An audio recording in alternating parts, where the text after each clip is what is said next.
जैसे ही मालकिन ने पत्नी की कुर्सी संभाली, एक ही पल में पूरे परिवार को पता चल गया कि विश्वासघात कैसा होता है। मल्होत्रा परिवार का भोजन कक्ष खामोशी के लिए ही बना था। भारी शीशम की मेज, क्रिस्टल के गिलास, सैनिकों की तरह कतार में लगे चांदी के कांटे। लेकिन उस रात खामोशी और भी तीखी हो गई थी। सिमरन रोहन मल्होत्रा के दाहिने हाथ पर बैठी थी, धीरे धीरे मुस्कुरा रही थी, जैसे कि वो वहीं की हो। उसके सामने मल्होत्रा परिवार के नाम के पहले अक्षर से कढ़ा हुआ रूमाल रखा था, वो जगह जिसे सब जानते थे कि हमेशा से रोहन की पत्नी की थी। कमरे के दूसरे छोर पर दरवाजे के पास प्रिया मल्होत्रा बैठी थी, जैसे उसे बाद में याद करके वहां बिठा दिया गया हो। वो रोई नहीं, उसने गिड़गिड़ाहट भी नहीं की, उसने सिमरन की तरफ देखा तक नहीं। और किसी तरह इससे बात और भी बिगड़ गई।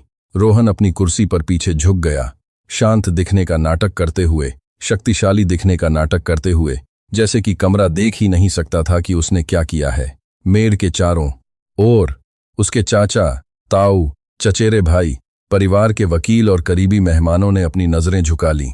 किसी की बोलने की हिम्मत नहीं हुई। तभी रोहन की दादी सावित्री मल्होत्रा धीरे धीरे अपनी जगह से उठीं।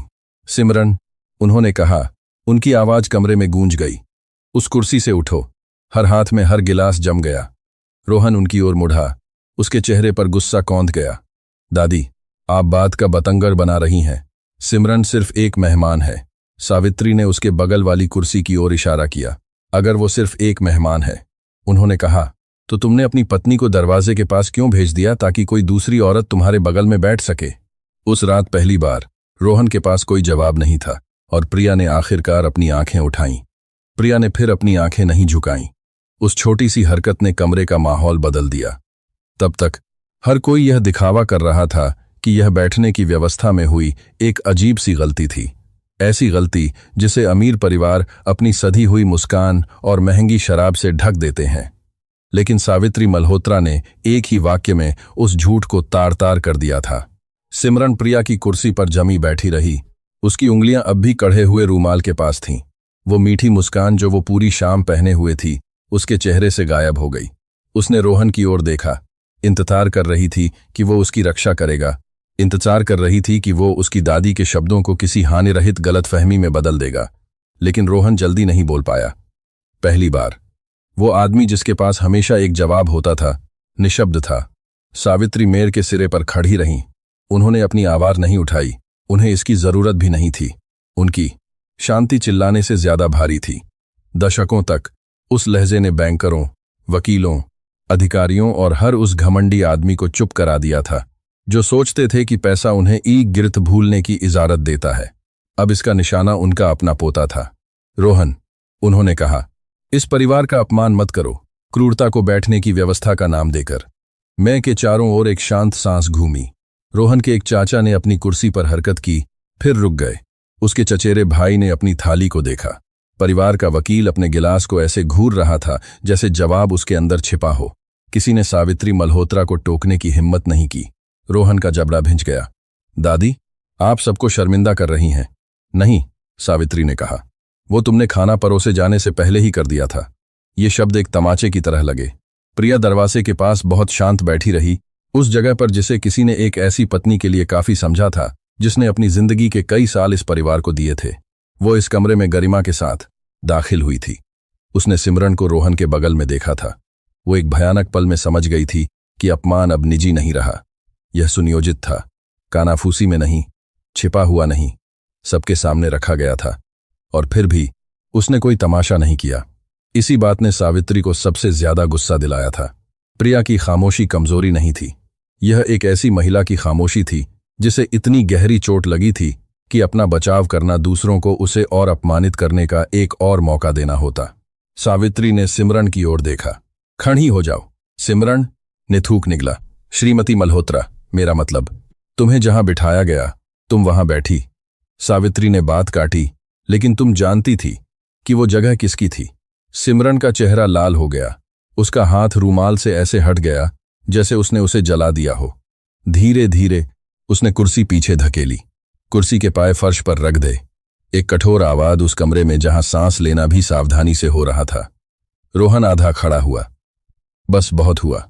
सावित्री इतनी तेजी से उसकी ओर मुड़ी कि वो रुक गया।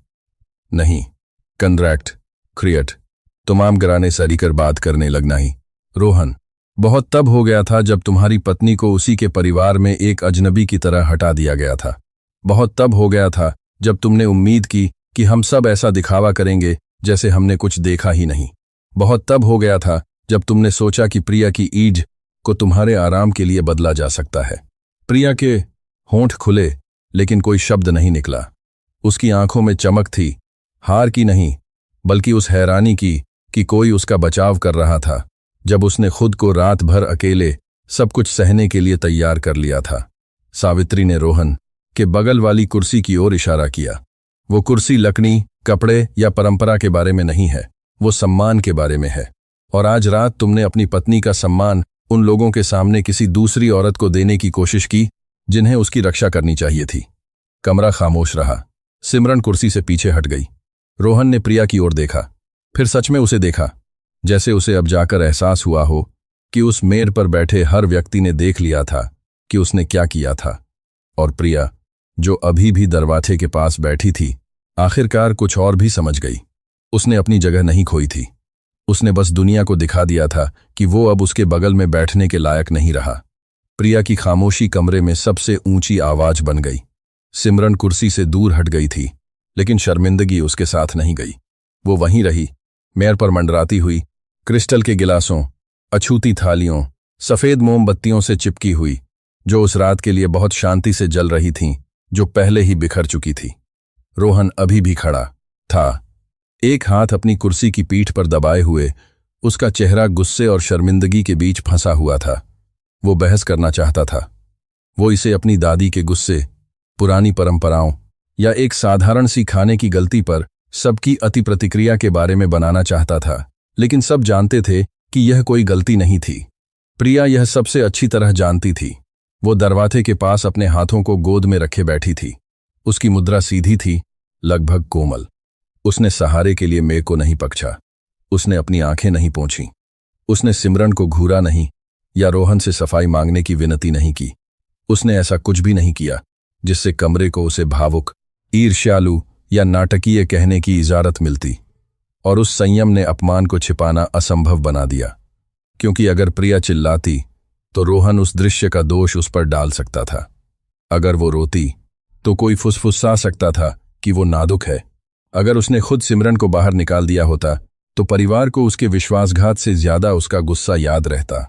लेकिन प्रिया ने उन्हें तोड़ने मरोड़ने के लिए कुछ नहीं दिया। वो बस वहां शांत और गरिमापूर्ण बैठी रही, जबकि सच्चाई सबके सामने नग्न खड़ी थी। सावित्री ने कमरे के दूसरी ओर से उसे देखा, और उस रात पहली बार उस बुजुर्ग महिला के भाव नरम हुए, दया से नहीं। प्रिया को दया से नजरत होती, यह उससे कहीं ज्यादा गहरा था। पहचान, सम्मान, यह दर्दनाक समझ कि कुछ औरतें सबके सामने इसलिए नहीं बिखरती क्योंकि वो अपना टूटना अकेले में पहले ही कर चुकी होती हैं। रोहन प्रिया की ओर मूझा, जैसे उसकी खामोशी आखिरकार उस तक पहुंच गई हो। प्रिया, उसने कहा।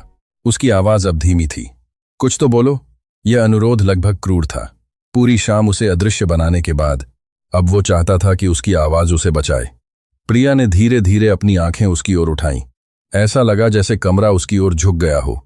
यहां तक कि सिमरन ने भी एक पल के लिए सांस रोक ली, लेकिन प्रिया ने तुरंत जवाब नहीं दिया।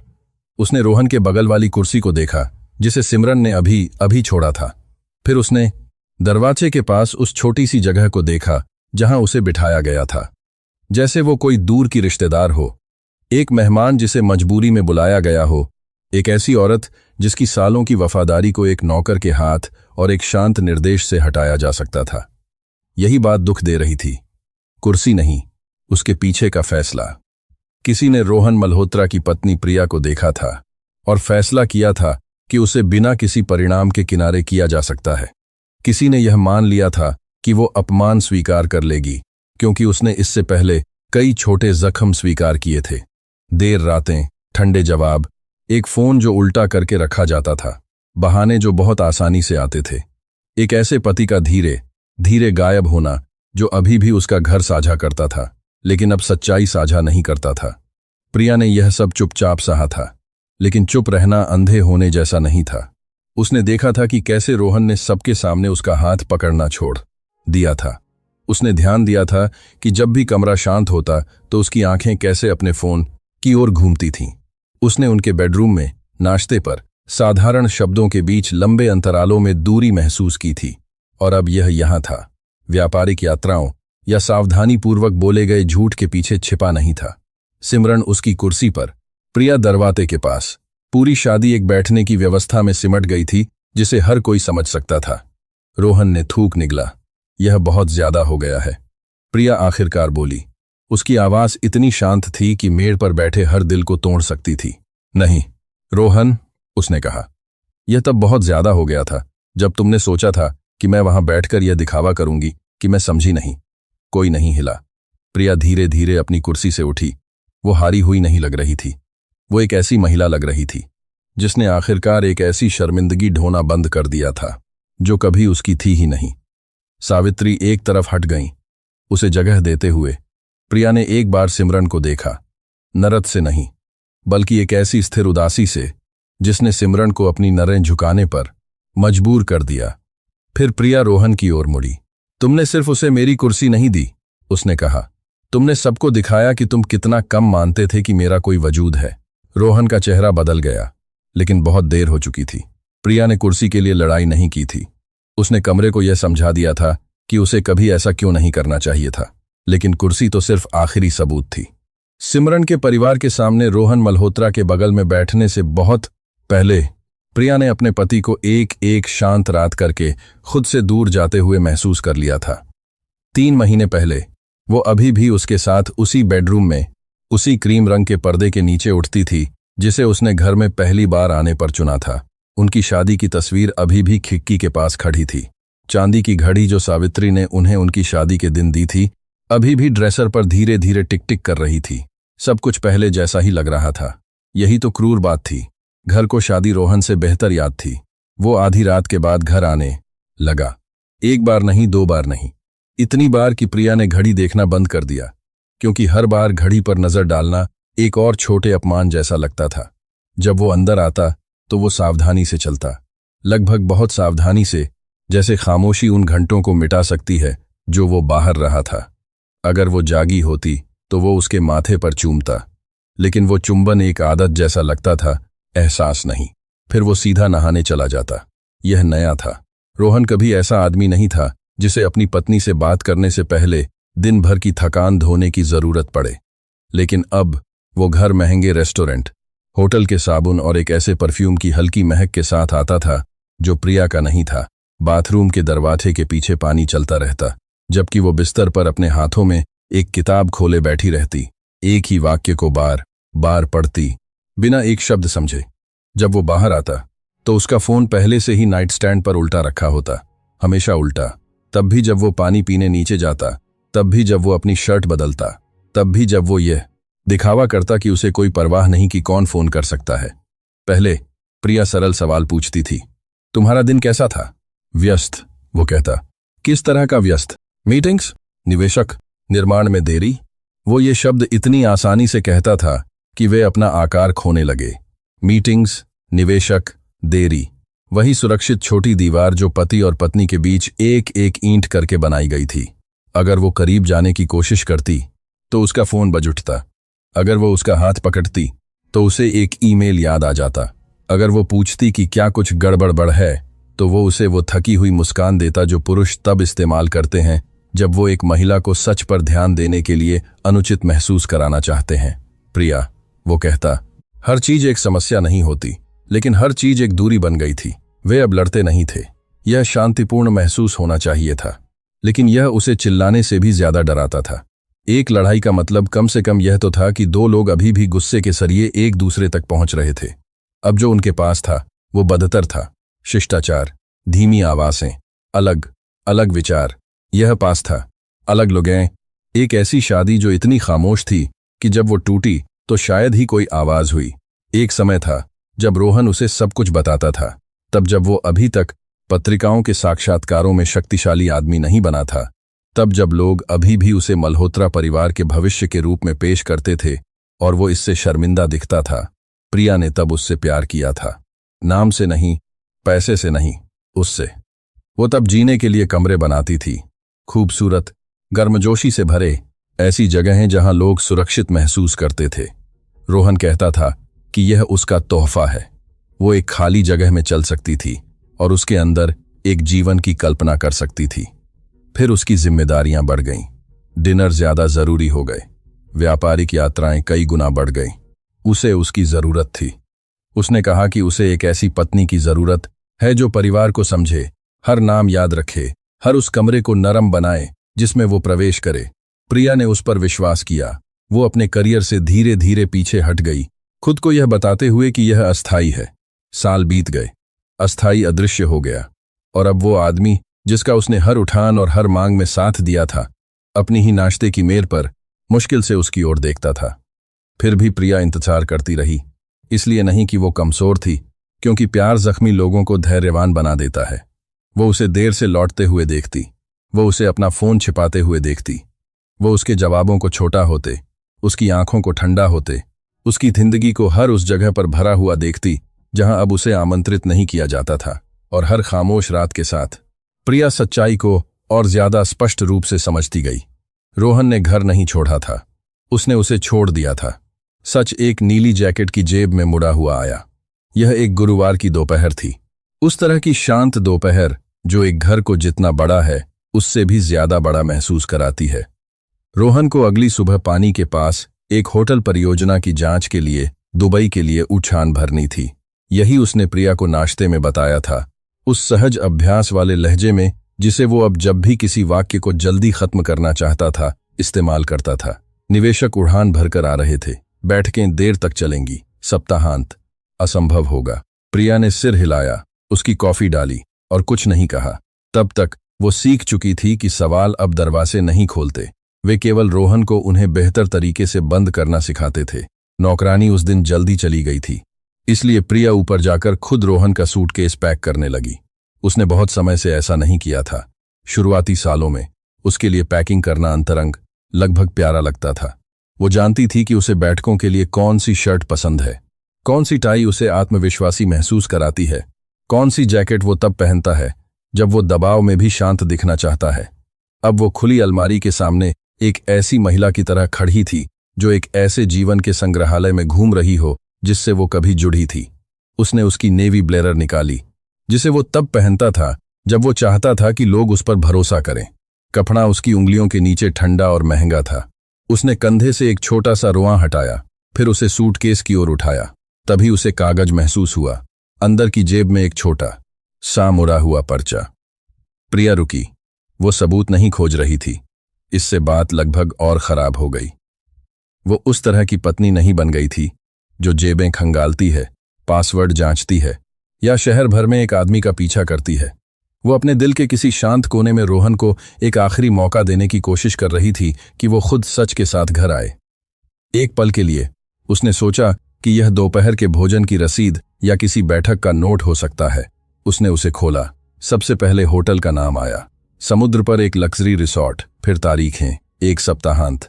यह सप्ताहांत नहीं, हफ्तों पहले का एक सप्ताहांत जब रोहन ने उसे बताया था कि वो न्यूयॉर्क में निवेशकों के साथ फंसा हुआ है। उसने उस रात उसे एक शांत कमरे से फोन किया था और कहा था कि काश वो घर पर होता।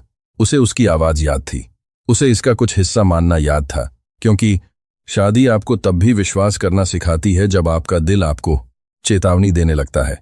उसकी आंखें नीचे गईं। अतिथि 1 रोहन मल्होत्रा, अतिथि 2 सिमरन। कमरा पूरी तरह से शांत हो गया। प्रिया ने हाँफ नहीं ली, उसने कागज नहीं गिराया। वो बिस्तर पर उन महिलाओं की तरह नहीं गिरी जो फिल्मों में तब गिर जाती हैं जब दुनिया उनके नीचे फट जाती है। इसके बजाय वो एक हाथ में ब्लेजर लटकाए सूटकेस के बगल में खड़ी रही, अपने सीने में कुछ ठंडा और अंतिम सा महसूस कर रही थी। आश्चर्य नहीं, पहचान। हर गायब घंटा अपनी जगह पा गया, हर देर से लिया गया स्नान, हर उल्टा रखा गया फोन, हर डिनर जो बहुत लंबा चला, हर संदेश जो उसने उसके कमरे में आने पर हटा दिया, यहां तक कि वो छोटा सा तोहफा जो वो एक बार उसके लिए एक हवाई अड्डे की दुकान से लाया था, उसे एक थकी हुई मुस्कान के साथ दिया गया था, जैसे उसे याद आया हो कि उसकी एक पत्नी है। केवल बोर्डिंग का इंतजार करते समय सब कुछ फिट बैठ गया, और जो आकार इसने बनाया वो उससे कहीं ज्यादा बदसूरत था जितना वो मानना चाहती थी। प्रिया ने आरक्षण को फिर से ग्राफ्ट बता रहा है पढ़ा। इस बार धीरे धीरे, जैसे कि अगर वो उन्हें दया दिखाती तो शब्द बदल सकते थे। वे नहीं बदले। रोहन मल्होत्रा, सिमरन, एक स्वीट, एक सप्ताहांत, एक झूठ जो 100 अन्य का वर्णन लिए हुए था। पहली बार प्रिया समझी कि रोहन उससे सिर्फ दूर नहीं हुआ था, उसने अपनी जिंदगी के अंदर एक और कमरा बना लिया था और उसे बाहर बंद कर दिया था। फिर वो घर आया, उसके सामने डिनर पर बैठा, अपनी शर्ट, अपने कार्यक्रम, अपनी माँ के जन्मदिन के फूलों के बारे में पूछा और ऐसे अभिनय किया जैसे कि वो एक पति के प्रदर्शन से ज्यादा कुछ की हकदार नहीं थी। यही हिस्सा सबसे ज्यादा चुभा। यह नहीं कि सिमरन मौजूद थी, बल्कि यह कि रोहन उसके पास से लौटकर अभी भी प्रिया की आंखों में देख सकता था। धीरे धीरे प्रिया ने कागज को उन्हीं तहों पर मोड़ दिया। उसकी उंगलियां स्थिर थीं, बहुत स्थिर। उसने उसे नेवी ब्लेजर की अंदर की जेब में वापस डाल दिया और जैकेट को सावधानी से सूटकेस में रख दिया। जब रोहन उस रात घर आया तो उसका सामान तैयार था। प्रिया लिविंग रूम में अपनी गोद में एक खुली किताब के साथ बैठी थी। कल के लिए सब तैयार है? उसने अपनी घड़ी उतारते हुए पूछा। हाँ, उसने शांति से कहा। तुम्हारी नीली जैकेट सूटकेस में है। रोहन ने एक पल के लिए उसे देखा, उसके चेहरे को खोजा। प्रिया ने एक पन्ना पलटा जिसे उसने पढ़ा नहीं था, और उनकी शादी में पहली बार उसने उसे झूठ बोलने दिया, जबकि वो ठीक ठीक जानती थी कि सच्चाई कैसी दिखती है। रोहन नहीं जानता था कि प्रिया ने उसकी जैकेट में वो कागज पहले ही देख लिया था। यही बात उस शाम को असहनीय बना रही थी। वो लिविंग रूम में एक ऐसे आदमी के सहज आत्मविश्वास के साथ घूम रहा था जो मानता था कि दुनिया अभी भी उसी की है। उसने अपनी घड़ी साइड टेबल पर रखी, अपनी टाई ढीली की और पूछा कि क्या खाना जल्द ही तैयार हो जाएगा। साधारण शब्द, साधारण हरकतें, उस तरह की जो एक पति तब करता है जब वो उस महिला के पास घर आता है जिसने सालों तक उसकी जिंदगी साझा की है। लेकिन अब हर साधारण चीज क्रूर लग रही थी। प्रिया ने सोफे से उसे देखा। खुली किताब उसकी गोद में रखी थी। उसके अंदर आने के बाद से उसने एक भी पन्ना नहीं पढ़ा था। कागज पर लिखे शब्द उससे बहुत पहले धुंधले हो गए थे। उनकी जगह 2 नामों ने ले ली थी जो एक होटल आरक्षण पर छपे थे। रोहन मल्होत्रा, सिमरन। उसने अपने लिए एक ड्रिंक बनाया और दुबई के बारे में बात करने लगा। घबराकर नहीं, अजीब तरह से नहीं, शांति से, सहजता से, जैसे कि हर झूठ का अभ्यास इस कमरे से कहीं दूर पहले ही कर लिया गया हो। निवेशक बदलाव के लिए दबाव डाल रहे हैं, उसने कहा। हो सकता है मैं ज्यादातर शनिवार व्यस्त रहूं। प्रिया ने उसे देखा। शनिवार, ये शब्द उनके बीच ऐसे बस गए जैसे छत गिरने के बाद धूल। वो बोलता रहा, ऐसे ध्यान से विवरण जोता रहा जो उसे लगभग प्रभावित कर गया। मरीना के पास एक बैठक, डेवलपर्स के साथ एक डिनर, आर्किटेक्ट के साथ एक संभावित देरी। उसने कुछ नहीं से एक पूरा सप्ताहांत बना दिया। उसे टुकचा टुकचा करके बनाया। एक बार भी लड़खड़ाया नहीं, एक बार भी इतनी देर तक नजरें नहीं हटाईं कि खुद को धोखा दे बैठे। यह आरक्षण से ज्यादा दुख दे रहा था। चक्कर एक घाव था, लेकिन झूठ उस पर दबाव डालने वाला हाथ था। प्रिया कमजोरी को समझ सकती थी। वो भ्रम, प्रलोभन, यहां तक कि कायरता को भी समझ सकती थी। इंसान असफल होते हैं, दिल भटक जाते हैं। शादियां इस तरह से टूटती हैं कि कोई तब तक नहीं देख पाता जब तक कि नुकसान पहले से ही गहरा न हो जाए। लेकिन यह अलग था। रोहन सिर्फ दूसरी औरत को नहीं छिपा रहा था, वो उनके घर के अंदर अपने पति का चेहरा पहने खड़ा था और उससे ऐसे बात कर रहा था जैसे उसे सच्चाई का कोई अधिकार ही न हो, जैसे कि वो महिला न हो जो उसके साथ तब खड़ी थी जब मल्होत्रा का नाम अभी भी एक वादा था, हेडलाइन नहीं। जैसे कि उसने अपनी जिंदगी के टुकड़े नहीं छोसे थे ताकि उसकी जिंदगी बढ़ी हो सके। जैसे कि उसका भरोसा कोई पवित्र चीर नहीं बल्कि कोई सुविधाजनक चीर थी।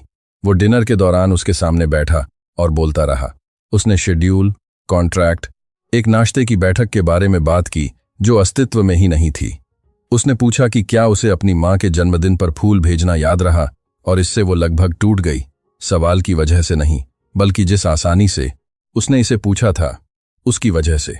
एक आदमी जो दूसरी औरत के साथ सप्ताहांत की योजना बना रहा था, अभी भी अपनी पत्नी से अपने परिवार के जीवन की कोमलता को संभालने की उम्मीद कर रहा था। वो चाहता था कि प्रिया घर को गर्म रखे, जबकि वो विश्वासघात को सामने के दरवाजे से लाए और उसे उनके बीच सामान की तरह रख दे। उसने अपना खाना छोटे छोटे टुकड़ों में काटा और सुना। हर वाक्य सबूत का एक और टुकड़ा बन गया। अदालत के लिए नहीं, वकील के लिए नहीं, बल्कि उसके अपने दिल के लिए। सच्चाई अब ऐसी कोई चीज नहीं थी जिससे वो डरती थी, यह कुछ ऐसा था जिसे वो माप सकती थी। रोहन ने होटल के बारे में झूठ बोला, उसने सप्ताहांत के बारे में झूठ बोला, उसने कॉल्स के बारे में झूठ बोला, उसने साफ हाथों, स्थिर आंखों और इतनी कोमल आवाज के साथ झूठ बोला कि विश्वासघात और भी ठंडा महसूस हुआ। प्रिया ने सोचा कि उसने यह करना कब सीखा था, उससे झूठ बोलना आसान कब हो गया था। उसके चेहरे ने उसे उन कसमों की याद दिलाना कब बंद कर दिया था जो उसने कभी खाई थीं। उसने कब तय किया था कि उसका दर्द अगर पता न चले तो मायने नहीं रखता। उसने अपनी थाली से नजरें उठाईं। तुम आज रात चुप हो। प्रिया ने उसकी नजरों से नजरें मिलाईं।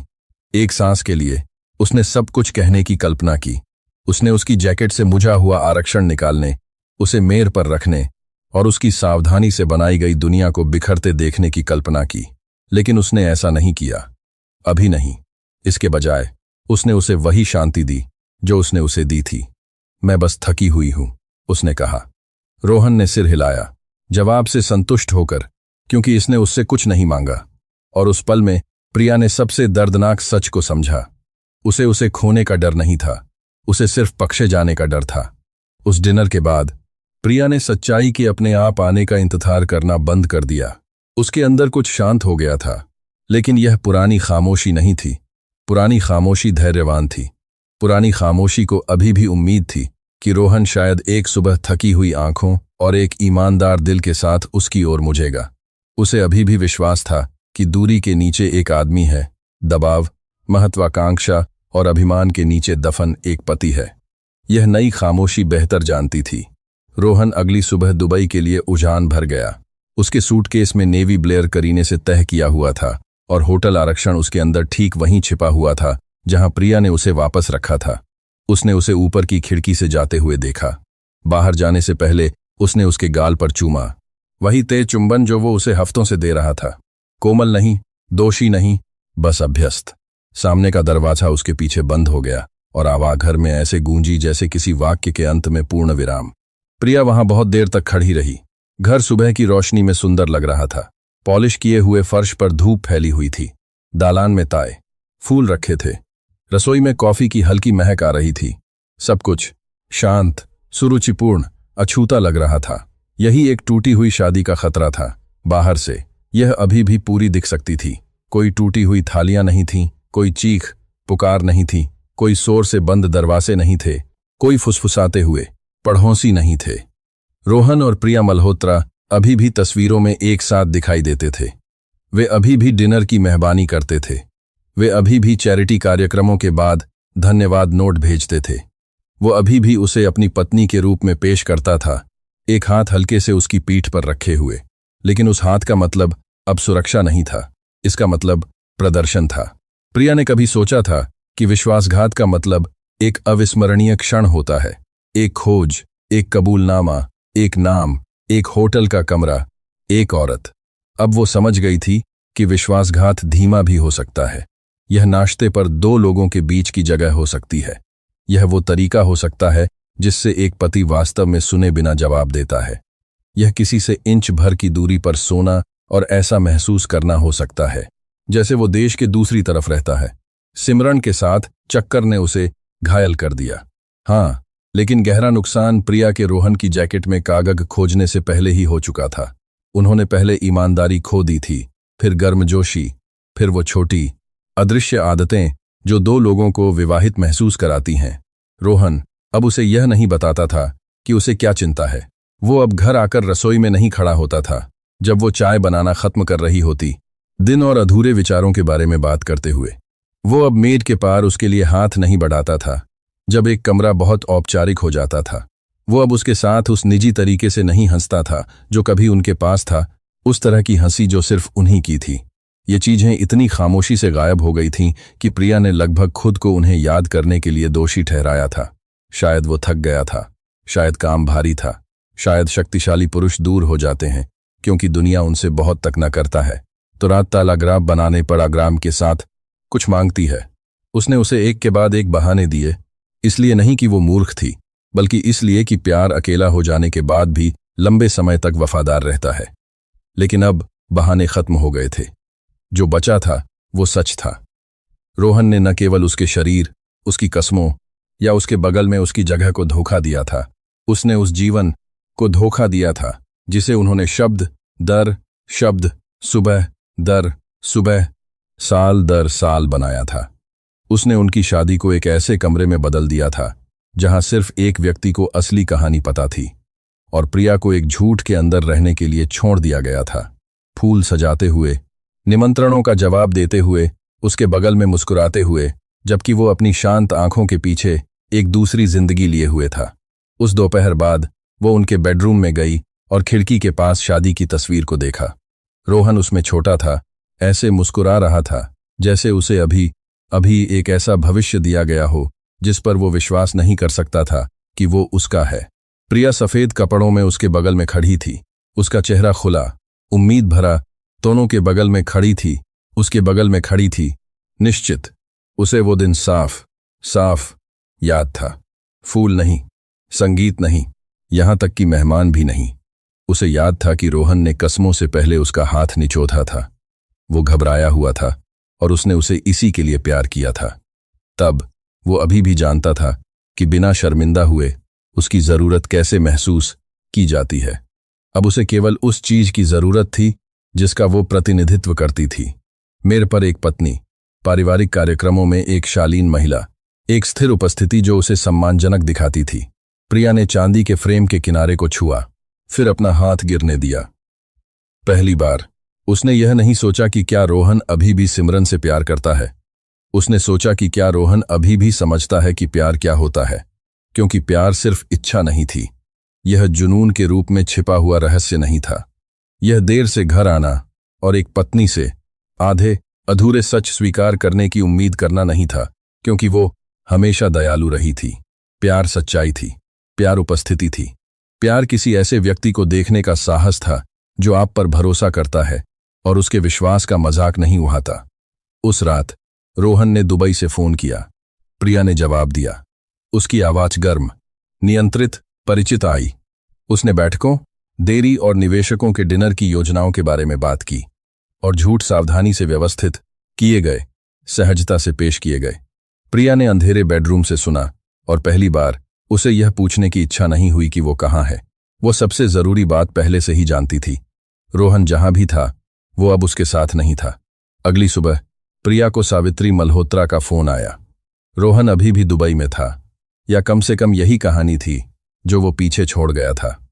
पिछली रात की उसकी आवाज़ अभी भी प्रिया के मन में गूंज रही थी, सहज और सावधान, ऐसी बैठकों से भरी जो शायद अस्तित्व में ही नहीं थीं, और डिनर की योजनाएं जो लगभग निश्चित रूप से झूठ थीं। वो बहुत कम सोई थी, इसलिए नहीं कि वो उसके कबूल करने का इंतजार कर रही थी, बल्कि इसलिए कि उसके अंदर कुछ ने आखिरकार उसकी रक्षा करना बंद कर दिया था। सावित्री ने फोन पर शब्दों को बर्बाद नहीं किया। आज सुबह हवेली आ जाओ, उन्होंने कहा। मैं तुमसे मिलना चाहती हूं। कोई स्पष्टीकरण नहीं था, आराम के लिए कोई गर्मजोशी नहीं जोड़ी गई थी, न ही कोई जल्दबाड़ी, बस एक अनुरोध जो लगभग आकस्मिक लग रहा था, सिवाय इसके कि सावित्री मल्होत्रा कभी बिना कारण फोन नहीं करती थीं। मल्होत्रा एस्टेट शहर के ठीक बाहर एक लंबे लोहे के गेट और पुराने ओक के पेड़ों से सजी एक सड़क के पीछे स्थित था। यह उस तरह की जगह थी जो आगंतुकों को बिना जाने ही अपनी आवाज धीमी करने पर मजबूर कर देती थी। सामने के हॉल में परिवार के चित्र लटके थे, पॉलिश की हुई मेहों पर चांदी के फ्रेम वाली तस्वीरें खड़ी थीं। हर कमरे में पैसे, इतिहास और उन लोगों द्वारा लिए गए फैसलों का शांत वर्णन था जो आज्ञा दिए जाने के आदी थे। प्रिया वहां सैकड़ों बार जा चुकी थी, लेकिन उस सुबह जब वो अपनी कार से बाहर निकली तो घर अलग महसूस हुआ। उसने सावित्री को बगीचे में पाया, बैंगनी विस्टेरिया से ढके एक सफेद पैरगोला के नीचे बैठी हुई। उनके सामने मेज पर एक फोल्डर खुला पड़ा था। पढ़ने के चश्मे उनकी नाक पर नीचे बैठे थे। 75 साल की उम्र में सावित्री में अभी भी उस तरह की उपस्थिति थी जो नातुक शब्द को अपमानजनक महसूस कराती थी। उन्होंने मल्होत्रा व्यवसाय को बनाने में मदद की थी, बहुत पहले जब रोहन ने कंपनी के कागजों पर अपना नाम हस्ताक्षर करना सीखा था। अभी भी, हालांकि उनके पास कोई आधिकारिक पद नहीं था, हर कोई जानता था कि सबसे बड़े फैसले अभी भी उनके हाथों से होकर गुजरते थे। सावित्री ने जब प्रिया को पास आते देखा तो फोल्डर बंद कर दिया। कॉफी? उन्होंने पूछा। प्रिया ने सिर हिलाया। कई मिनटों तक सावित्री ने छोटी छोटी बातों के बारे में बात की। मौसम, एक चैरिटी लंच, एक चचेरे भाई की सगाई की पार्टी। उस तरह की हानिरहित बातचीत जिसने प्रिया की नसों को आराम देने के बजाय कस दिया। सावित्री किसी चीज के चारों ओर घूम रही थी। प्रिया इसे महसूस कर सकती थी। फिर उस बुजुर्ग महिला ने अपना कप उठाया और पूछा, मुझे कुछ बताओ प्रिया, अगर एक दिन कोई तुम्हारी जगह लेने की कोशिश करे तो तुम क्या करोगी? बगीचा जैसे शांत हो गया। प्रिया ने एक तेह पल के लिए ऊपर देखा। उसने सोचा कि क्या सावित्री को होटल आरक्षण, सिमरन, नीली जैकेट और मुझे हुए कागज के बारे में पता है, और जिस तरह से रोहन ने बिना पलक झपकाए डिनर में झूठ बोला था। लेकिन सावित्री के चेहरे ने कुछ भी जाहिर नहीं किया। हम किस जगह की बात कर रहे हैं? प्रिया ने सावधानी से पूछा। सावित्री के होंठों पर एक छोटी सी मुस्कान आ गई। वो जिसे बनाने में तुम्हें सबसे ज्यादा कीमत चुकानी पड़ी। प्रिया ने अपनी नजरें अपनी कॉफी पर झुका लीं। यह सवाल उसके सीने में उतर गया और हर उस चोट को छू गया जिसे वो छिपा रही थी। रोहन की पत्नी के रूप में उसकी जगह, मल्होत्रा परिवार में उसकी जगह, एक ऐसे आदमी के बगल में उसकी जगह जिसकी महत्वाकांक्षा को उसने ढोने में मदद की थी, जिसके सार्वजनिक जीवन को उसने नरम बनाया था, जिसके घर को उसने गर्म रखा था, भले ही वो अंदर से ठंडा हो गया हो। वो सिमरन का नाम ले सकती थी। वो सावित्री को सब कुछ बता सकती थी। वो औरत से औरत पूछ सकती थी कि क्या परिवार को पहले से पता है कि रोहन ने क्या किया है। लेकिन उस बगीचे में इसे शोर से कहना उसके दर्द को एक सौदेबाजी जैसा महसूस कराता, जैसे कि उसकी गरिमा एक पारिवारिक समस्या थी जिसे प्रबंधित किया जाना था, जैसे कि उसके दिल टूटने को मल्होत्रा नाम से मंजूरी की जरूरत थी इससे पहले कि वो असली बन जाए। तो प्रिया ने एक सांस ली।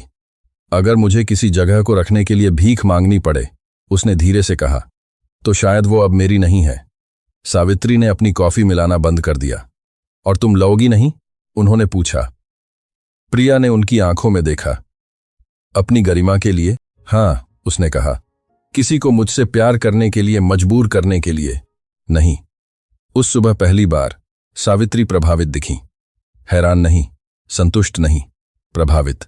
उन्होंने प्रिया को इतनी देर तक देखा कि खामोशी लगभग असहज हो गई। फिर सवाल का जवाब दिए बिना उन्होंने विषय बदल दिया। लेकिन प्रिया को सच नहीं पता था। सावित्री सिमरन का नाम लगभग 1 महीने से जानती थीं। यह जानकारी जूलियन मर्सर से मिली थी, जो मल्होत्रा ग्रुप के सबसे पुराने कर्मचारियों में से एक थे।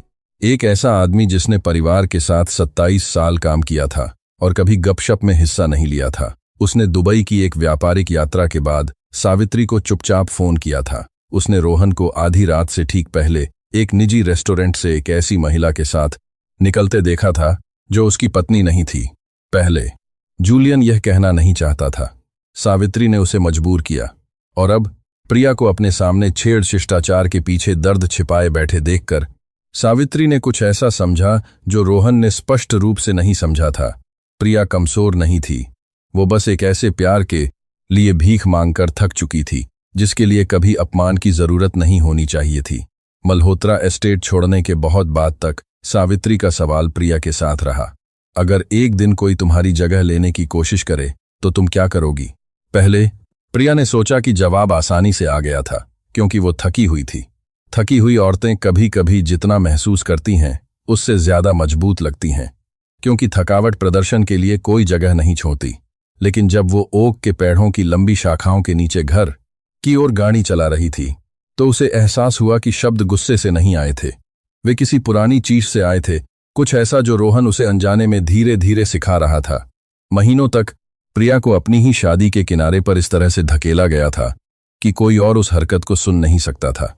यहां एक डिनर रद्द कर दिया गया, वहां एक ठंडा जवाब, उसका हाथ उसके हाथ से बहुत जल्दी हटा लिया गया। एक फोन उल्टा करके रखा गया, जैसे कोई राढ़ जिसने सांस लेना सीख लिया हो। इसमें से कुछ भी इतना नाटकीय नहीं लगा रहा था कि उसका नाम लिया जा सके। अपमान अक्सर एक महिला के जीवन में इसी तरह प्रवेश करता है, एक साथ नहीं, एक शोर से बंद दरवाजे या चिल्लाकर कबूलनामे के साथ नहीं। यह विनम्रता से आता है। यह नाश्ते की मेज पर बैठता है। यह बिना गर्मजोशी के आपके गाल पर चूमता है। यह आपसे समझने के लिए कहता है।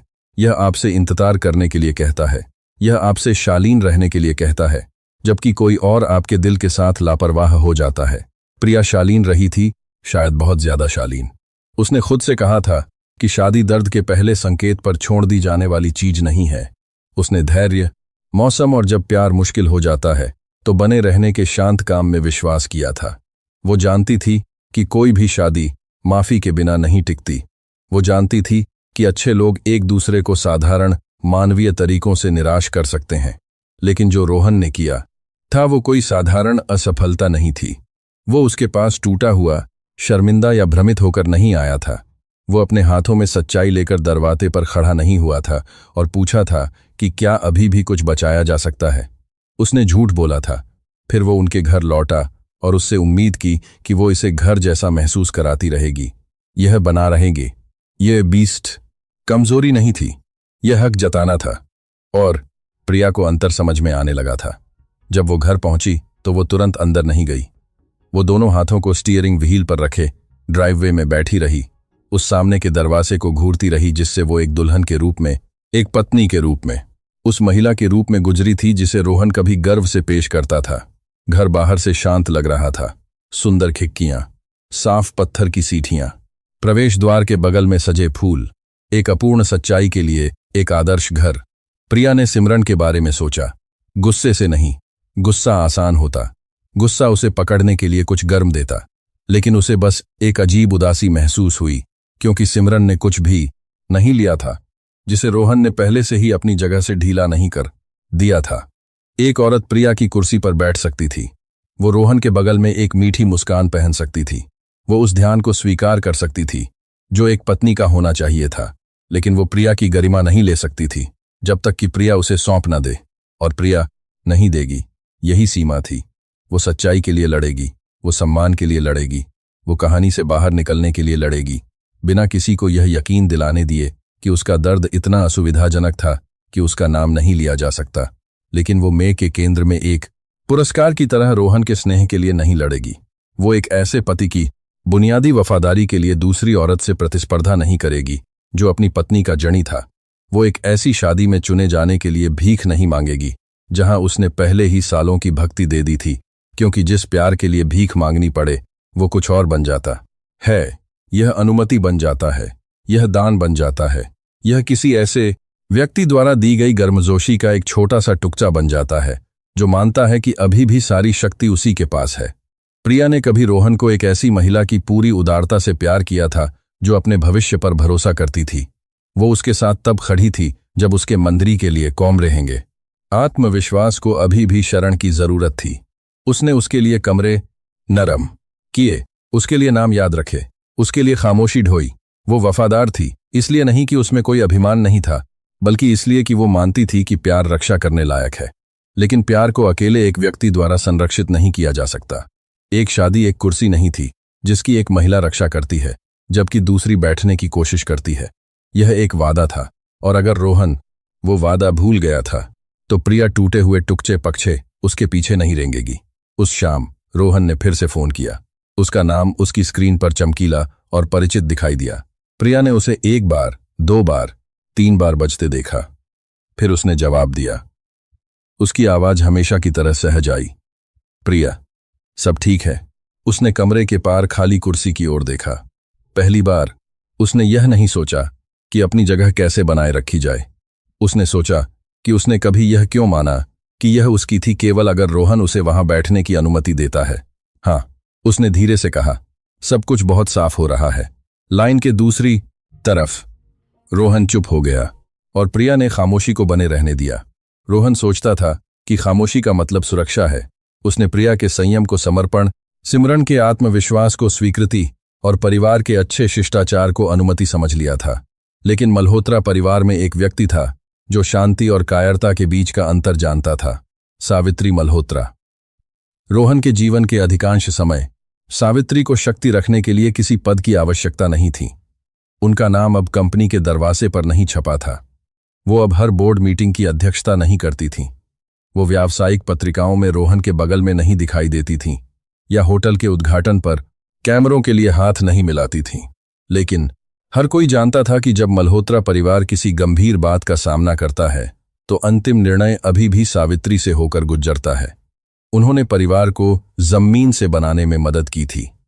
तब जब मल्होत्रा नाम का मतलब लंबे घंटे, बिना भुगतान के बिल और पॉलिश किए हुए ऑफिस ग्लास के पीछे के बजाय एक रसोई की मेज पर लिए गए फैसले थे। वो अपने पति के साथ जोखिम, नुकसान और सालों के काम के माध्यम से खड़ी रही थीं, जिसमें बहानों के लिए कोई जगह नहीं थी। वो ठीक ठीक जानती थीं कि एक विरासत बनाने में क्या लगता है, और यही कारण था कि रोहन का व्यवहार उन्हें घृणित लगा। इसलिए नहीं कि उसने परिवार के नाम को शर्मिंदा किया था, क्योंकि उसने उस नाम का इस्तेमाल अपनी पत्नी को शर्मिंदा करने के लिए किया था। एक अंतर था, और सावित्री इसे स्पष्ट रूप से समझती थी। एक कमौसोर परिवार पहले रोहन की रक्षा करता। वे चीजों को निजी रखने के बारे में फुसफुसाते। वे प्रिया से शांत रहने को कहते, सिमरन से चुपचाप दूर हटने को कहते, डिनर में हर किसी से यह भूलने को कहते कि उन्होंने क्या देखा था।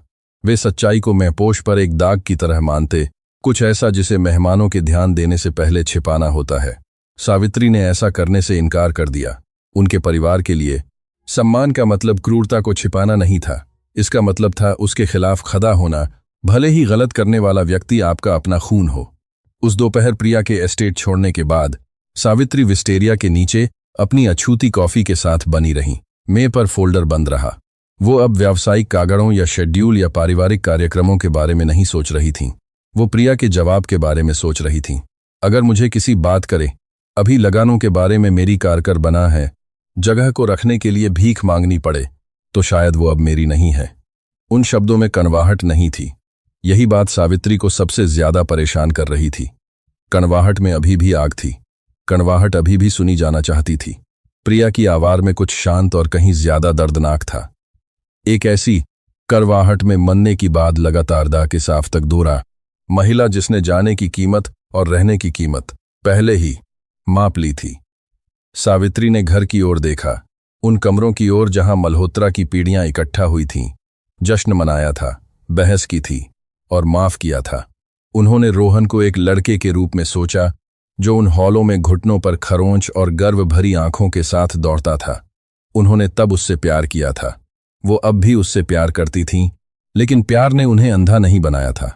रोहन एक ऐसे आदमी के रूप में बढ़ा हुआ था जो मानता था कि आकर्षण बेईमानी को नरम कर सकता है। वो मानता था कि पैसा परिणामों की व्यवस्था कर सकता है।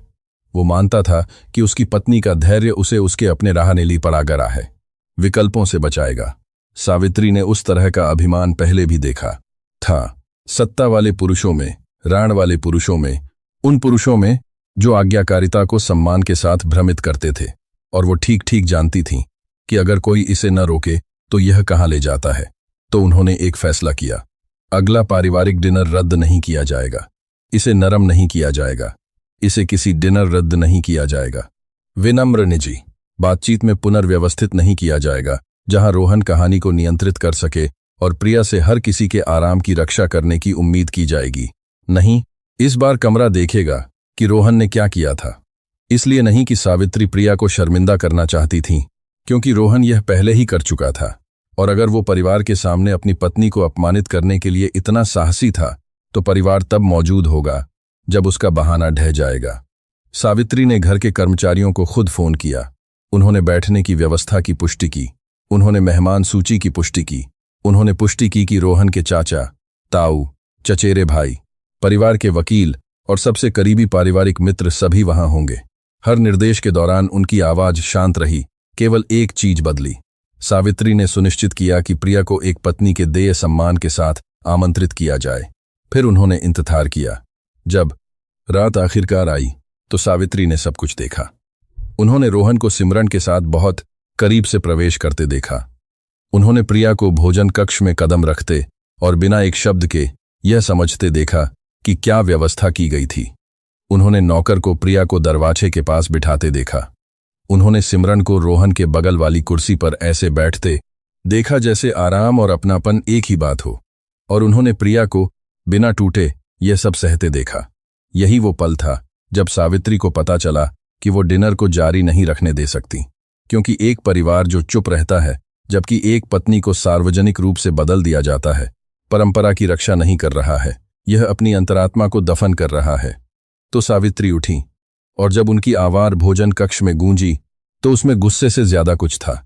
उसमें निर्णय था, उसमें इतिहास था, उसमें हर उस महिला का वर्णन था जिसे कभी चुपचाप अपमान सहने के लिए कहा गया था, ताकि एक शक्तिशाली आदमी अपना अभिमान बनाए रख सके।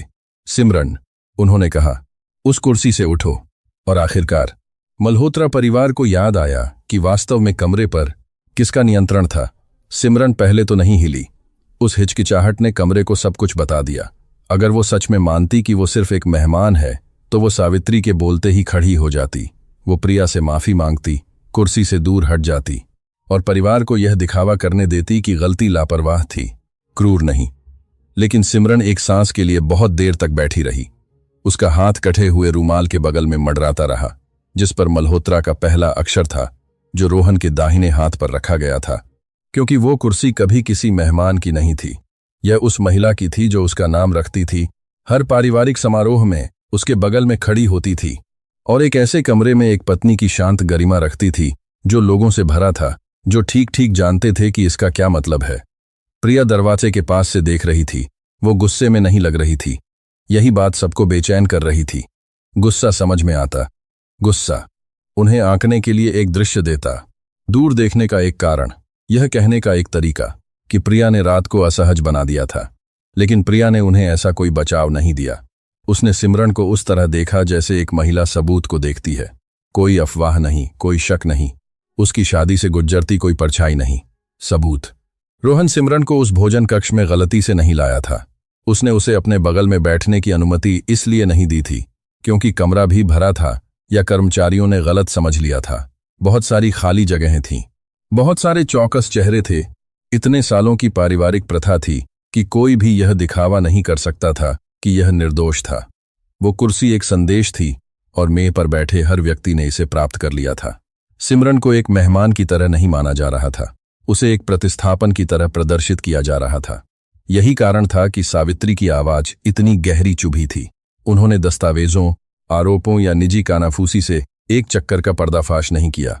उन्होंने इसका पर्दाफाश यह नाम लेकर किया कि हर कोई पहले से क्या देख चुका था, लेकिन कहने की हिम्मत नहीं थी। खड़ी हो जाओ सिमरन, सावित्री ने दोहराया। इस बार आदेश में देरी के लिए कोई जगह नहीं बची। सिमरन धीरे धीरे उठी, कुर्सी के पाए फिर से फर्श पर रख दे और आवाज कमरे में एक कबूलनामे की तरह फैल गई। उसने अपनी नजरें झुकाए रखीं, लेकिन मासूमियत में नहीं। उस हाव भाव में कोई मासूमियत नहीं बची थी, केवल गणना शर्मिंदगी को रास्ता दे रही थी। रोहन का चेहरा सख्त हो गया। आप इसे एक बदसूरत चीज में बदल रही हैं, उसने कहा। सावित्री ने उसे एक ऐसी शांति से देखा जिसने उसके गुस्से को छोटा बना दिया। नहीं रोहन, तुमने इसे तब बदसूरत बना दिया जब तुमने अपनी पत्नी की जगह पर दूसरी औरत को बिठाया। ये शब्द चिल्लाने से भी ज्यादा थोर से लगे। प्रिया की उंगलियां एक बार उसकी गोद में कसीं, फिर ढीली हो गईं। यह एकमात्र संकेत था कि वाक्य उसके सबसे गहरे हिस्से तक पहुंच गया था, क्योंकि सावित्री सही थी। घाव सिर्फ यह नहीं था कि सिमरन डिनर पर आई थी, घाव यह था कि रोहन ने पूरे परिवार को प्रिया को किनारे धकेलते हुए देखने दिया था। उसने उसके अपमान को दृश्यमान बना दिया था। उसने विश्वासघात को छाया से बाहर निकालकर मोमबत्ती की रोशनी में रख दिया था। परिवार का वकील असहज रूप से हिला। रोहन के चचेरे भाइयों में से एक ने प्रिया की ओर देखा, फिर जल्दी से दूर, अपनी ही खामोशी पर शर्मिंदा होकर। मेह पर बैठे बुजुर्ग, जिन्होंने रोहन को बड़ा होते देखा था, अचानक सावित्री की आंखों का सामना करने में असमर्थ लग रहे थे, क्योंकि अब वे समझ गए थे कि यह रोमांस के बारे में नहीं था, यह केवल व्यभिचार के बारे में भी नहीं था, यह शक्ति के बारे में था। रोहन का मानना था कि वो तय कर सकता है कि हर औरत कहाँ की है। सिमरन उसके पास, प्रिया दरवाजे के पास। एक औरत को निकटता से सम्मानित किया गया, दूसरी को विनम्रता से खारिज कर दिया गया। उसका मानना था कि अगर वो पर्याप्त शांति से काम करता तो हर कोई व्यवस्था को स्वीकार कर लेता, क्योंकि अमीर परिवार अक्सर उन चीजों को नजरअंधा करने का नाटक करके जीवित रहते हैं जो साधारण परिवारों को नष्ट कर देती हैं। लेकिन सावित्री ने दिखावा को सच बनने देने से इनकार कर दिया। वो फिर प्रिया की ओर मुझी और उनकी आवाज अपनी ताकत खोए बिना नरम हो गई। प्रिया, यहां आओ। भोजन कक्ष में एक खामोशी फैल गई। प्रिया उठी। उसने जल्दबाजी नहीं की, वो कांपी नहीं। वो दरवाजे से मेड़ के सिरे की ओर उस शांत गरिमा के साथ चली जो एक ऐसी महिला की थी जो सबसे बुरे हिस्से से पहले ही गुजर चुकी थी, अपनी जगह किसी और को पेश होते हुए देखना, जबकि वो आदमी जो उसकी वफादारी का जनी था वहां बैठा था और इसकी अनुमति दे रहा था। प्रिया के पास आते ही सिमरन पीछे हट गई। एक संक्षिप्त क्षण के लिए दोनों महिलाएं एक ही कुर्सी के पास खड़ी थीं। एक को रोहन द्वारा इसमें आमंत्रित किया गया था, दूसरी ने इसे सालों से कमाया था, जिसे उसमें पर कोई भी नकार नहीं सकता था। सावित्री ने एक हाथ कुर्सी की पीठ पर रखा। यह कुर्सी, उन्होंने रोहन को देखते हुए कहा, कभी तुम्हारी देने के लिए नहीं थी। रोहन ने अपना मुंह खोला, लेकिन कोई शब्द नहीं निकला। प्रिया ने तब उसे देखा। विनती नहीं कर रही थी, आरोप नहीं लगा रही थी, बस उसे स्पष्ट रूप से देख रही थी। और यही वो पल था जब रोहन को समझ में आने लगा कि उसने क्या किया था। उसने सिर्फ निजी तौर पर अपनी पत्नी को धोखा नहीं दिया था, उसने उसे सार्वजनिक रूप से बदलने की कोशिश की थी। और हर महत्वपूर्ण व्यक्ति के सामने प्रिया ने कुर्सी के लिए लड़ाई नहीं की। उसने कमरे को यह एहसास दिलाया कि यह हमेशा से उसकी थी। प्रिया कुर्सी के बगल में खड़ी रही, लेकिन वो बैठी नहीं। इससे हर कोई ज्यादा हैरान हुआ, बजाय इसके कि वो रोती। सावित्री का हाथ कुर्सी की पीठ पर बना रहा, उसे मल्होत्रा नाम के पूरे वर्णन के साथ पेश करते हुए। सिमरन दूर हट गई थी। रोहन के पास कोई बचाव नहीं बचा था। परिवार ने इतना देख लिया था कि समझ में आ गया था कि क्या हुआ था। किसी भी साधारण कहानी में यह वो पल होता जब अन्याय की शिकार पत्नी अपनी जगह वापस लेती, अपनी ठुड्डी उठाती और अपने पति के बगल में बैठती, जबकि दूसरी औरत शर्मिंदगी में खड़ी रहती। लेकिन प्रिया कुर्सी की ओर नहीं बढ़ी। उसने उसे एक लंबी शांत सेकंड के लिए देखा। फिर उसने रोहन को देखा। कमरा गुस्से का इंतजार कर रहा था। यह आरोप की उम्मीद कर रहा था। यह एक टूटी हुई आवाज, एक कांपता हुआ हाथ, जवाबों की मांग की उम्मीद कर रहा था। लोगों को लगभग प्रिया के फटने की जरूरत थी, क्योंकि तब वे अपनी ही बेचैनी को समझ सकते थे। वे उस पल को भावुक कह सकते थे। वे बाद में फुसफुसा सकते थे कि डिनर नाटकीय हो गया, क्योंकि प्रिया ने अपना नियंत्रण खो दिया था। लेकिन प्रिया ने उन्हें वो नहीं दिया। वो खामोशी में पहले ही बहुत कुछ खो चुकी थी कि अपनी आवाज भीख मांगने पर बर्बाद करे। प्रिया, रोहन ने कहा, अब नरम, जैसे कि नरमी अपमान की मरम्मत कर सकती है जब उसे देखा जा चुका हो। कृपया बैठ जाओ। कृपया शब्द उससे अजीब लग रहा था। विनम्र नहीं, अभी तक नहीं। ज्यादातर एक ऐसे आदमी की तरह जो गरिमा तक तभी पहुंच रहा हो जब उसने किसी और की गरिमा खर्च कर दी हो। प्रिया की आंखें उसके चेहरे से नहीं हटी। किस लिए? उसने पूछा। रोहन ने पलकें झपकाईं। सवाल कोमल था, लेकिन इसने कमरे को खाली कर दिया। प्रिया कुर्सी की ओर थोड़ी मोड़ी। यह साबित करने के लिए कि मैं अभी भी यहां की हूं, सबको यह देखने देने के लिए कि मैं वो वापस ले रही हूं जो कभी दिया ही नहीं जाना चाहिए था। तुम्हारे लिए इसे आसान बनाने के लिए? रोहन का चेहरा कस गया। सिमरन फर्श को घूर रही थी।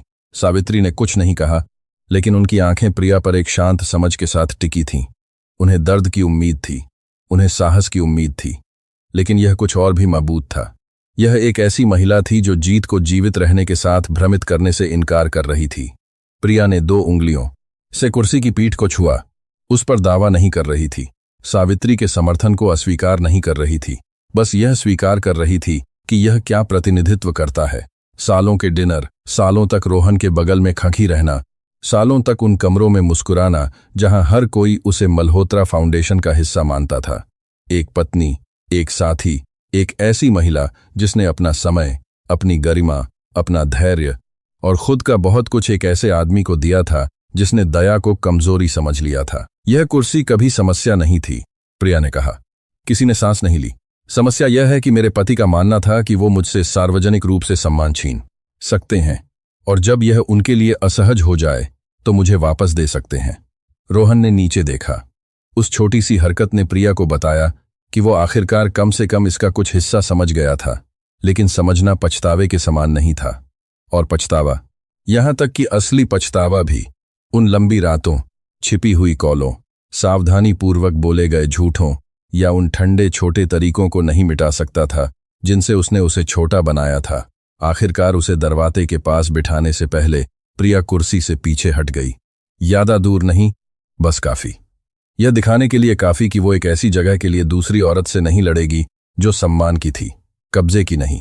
सिमरन ने तब अपनी आंखें उठाईं और पहली बार उसके भाव में डर जैसा कुछ था। शायद उसने उम्मीद की थी कि प्रिया उससे नजरत करेगी। शायद उसने खुद को अपमान, आंसू, एक ऐसे दृश्य के लिए तैयार किया था जहां वो या तो खलनायक या शिकार बन सकती थी। लेकिन प्रिया की शांति ने सिमरन को छिपने के लिए कोई भूमिका नहीं दी। मैं अपनी ही शादी के लिए प्रतिस्पर्धा नहीं करूंगी, प्रिया ने कहा, और मैं एक आदमी से यह याद रखने के लिए भीख नहीं मांगूंगी कि मैं उसकी पत्नी हूं। शब्द ऊंचे नहीं थे, उन्हें इसकी जरूरत नहीं थी। वे कमरे में धीरे धीरे घूमे, मेज पर बैठे हर व्यक्ति को छूते हुए। रोहन के चाचा ने अपना सिर झुका लिया। उसके चचेरे भाई ने जोर से थूक निगला। वकील ने बिना देखे अपना फोल्डर बंद कर दिया। यहां तक कि दीवार के पास खड़े कर्मचारी भी बिल्कुल स्थिर खड़े रहे, जैसे वे समझ गए हों कि वे उस तरह के पल के गवाह बन रहे हैं जिसे परिवार कभी नहीं भूलते। रोहन ने उसकी ओर एक कदम बढ़ाया। प्रिया, मेरा मतलब कभी यह नहीं था। पूरी रात में पहली बार उसके चेहरे पर दर्द आया। कमजोरी नहीं, दर्द। तुम्हारा मतलब यह नहीं था कि हर कोई इसे देखे, उसने कहा। यह एक ही बात नहीं है। रोहन रुक गया। प्रिया की आवाज नरम हो गई और किसी तरह इससे और ज्यादा चोट लगी। मैंने तुम्हारे 7 सालों बिताए रोहन। मैंने तुम्हारी छवि की रक्षा की। मैंने तुम्हारे परिवार के जन्मदिन याद रखे। मैं उन कमरों में खड़ी रही जहां मेरी जरूरत से ज्यादा मुझे देखा गया। और आज रात तुमने मुझे दिखाया कि मेरी गरिमा तुम्हारे लिए तभी मायने रखती है जब तुम्हारी दादी ने इसका बचाव किया। सावित्री ने अपनी आंखें संक्षिप्त रूप से बंद कर लीं। रोहन के पास कोई जवाब नहीं था। प्रिया ने एक बार फिर कुर्सी को देखा। फिर उसने मेरे के चारों ओर हर उस चेहरे को देखा जिसने उसे किनारे धकेले जाते हुए देखा था और सावित्री के उठने तक कुछ नहीं कहा था।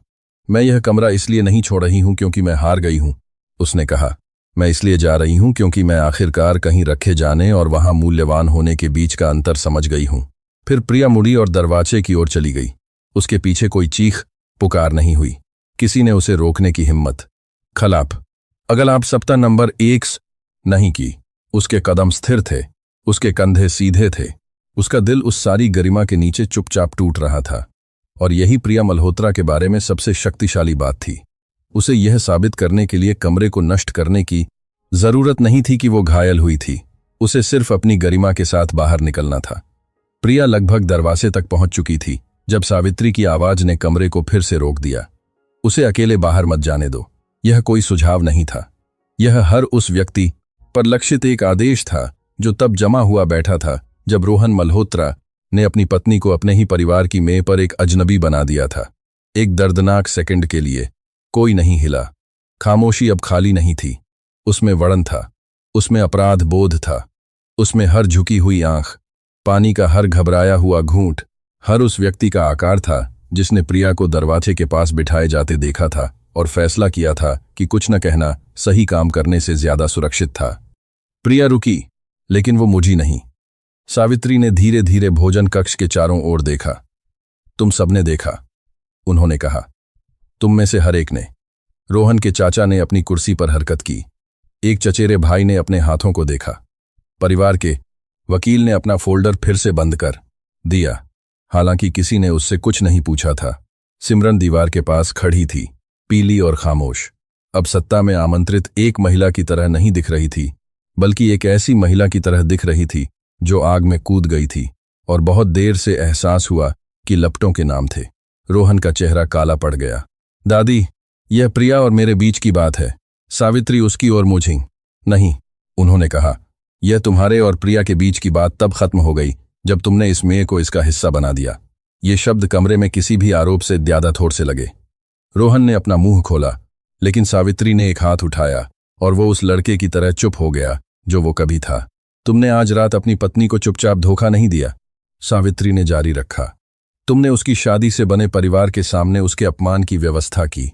तुमने दूसरी औरत को अपने बगल में बैठने दिया जहां प्रिया सालों से बैठी है। तुमने अपने चाचाओं, अपने चचेरे भाइयों, अपने मेहमानों और यहां तक कि कर्मचारियों से भी इसे सामान्य रूप से स्वीकार करने की उम्मीद की। इसका मतलब है कि तुमने न केवल अपनी शादी को घायल किया, तुमने इस परिवार से इसे करने में मदद मांगी। प्रिया ने अपनी आंखें बंद कर लीं। यह रहा वो सच जिसे वो अकेले ढो रही थी, अब उसके सीने के अंदर फुसफुसाया नहीं जा रहा था। सावित्री ने उसे अंधेरे से बाहर निकाला और कमरे के केंद्र में रख दिया जहां हर किसी को इसे देखना था। रोहन ने अपना सिर हिलाया, लेकिन हरकत अब कमजोर थी। मैंने किसी से कुछ करने के लिए नहीं कहा। तुमने खामोशी मांगी, सावित्री ने कहा, और बहुत सारे मिनटों के लिए तुम्हें वो मिली।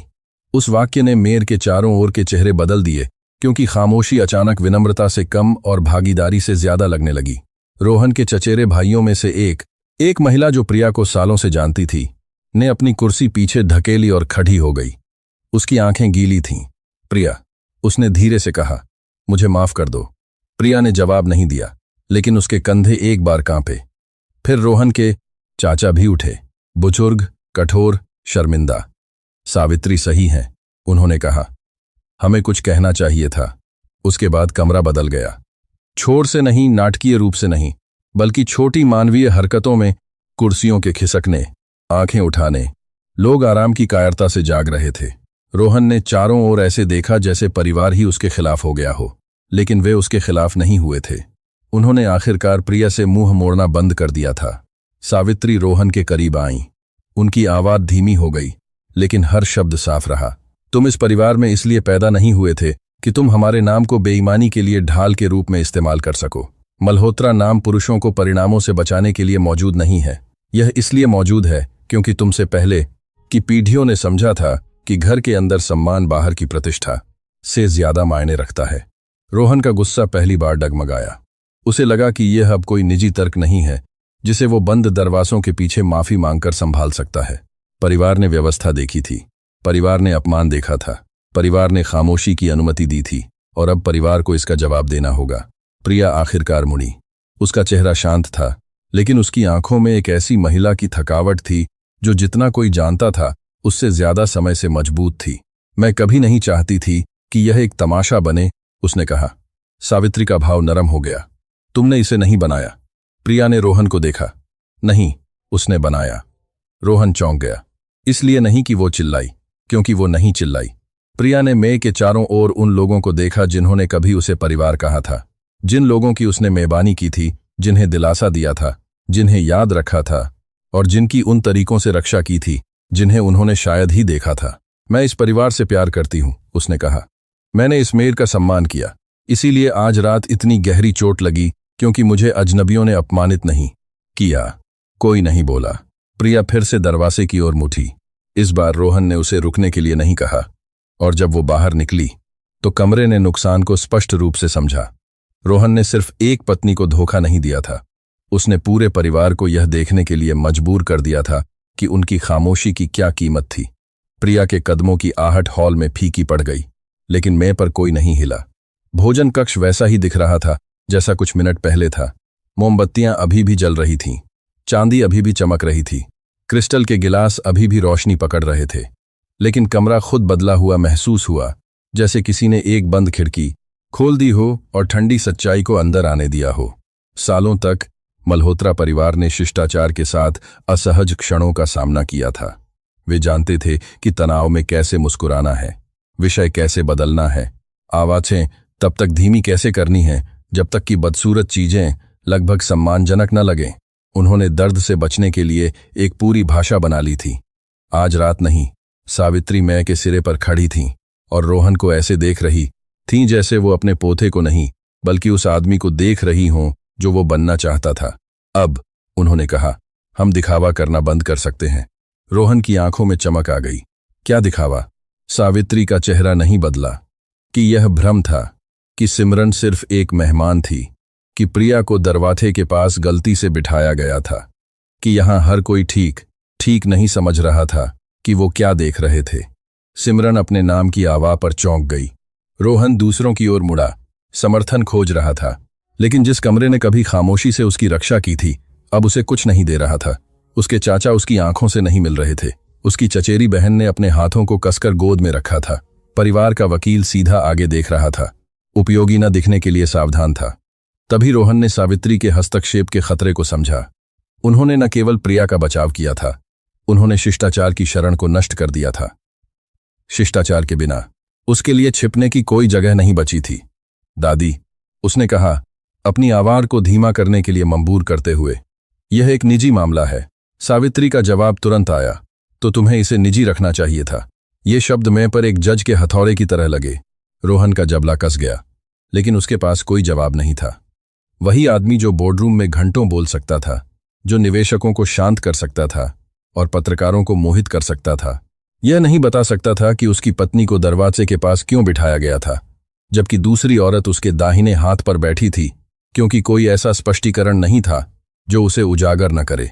सावित्री सिमरन की ओर मुझी। तुम जानती थी? उन्होंने कहा। सिमरन के होंठ खुले। मैंने बैठने की व्यवस्था नहीं, सावित्री ने कहा, लेकिन तुमने इसे स्वीकार किया। कमरा और ठंडा हो गया। सिमरन ने फिर से रोहन की ओर देखा, लेकिन रोहन अब मेय को घूर रहा था। उस छोटे से परित्याग ने उसके आत्मविश्वास का आखिरी कतरा भी छीन लिया। वो भोजन कक्ष में यह विश्वास करते हुए घुसी थी कि उसे चुना गया है। अब सावित्री की नजरों के नीचे वो एक शक्तिशाली महिला से कम और एक ऐसी व्यक्ति की तरह ज्यादा लग रही थी जिसने दूसरी महिला के दर्द को एक निमंत्रण समझ लिया था। सावित्री ने अपनी आवाज स्थिर रखते हुए जारी रखा। तुम एक शादीशुदा आदमी के बगल में उसकी पत्नी के सामने बैठी। तुमने अपना हाथ उस रूमाल के बगल में रखा जो इस परिवार की बहू का था।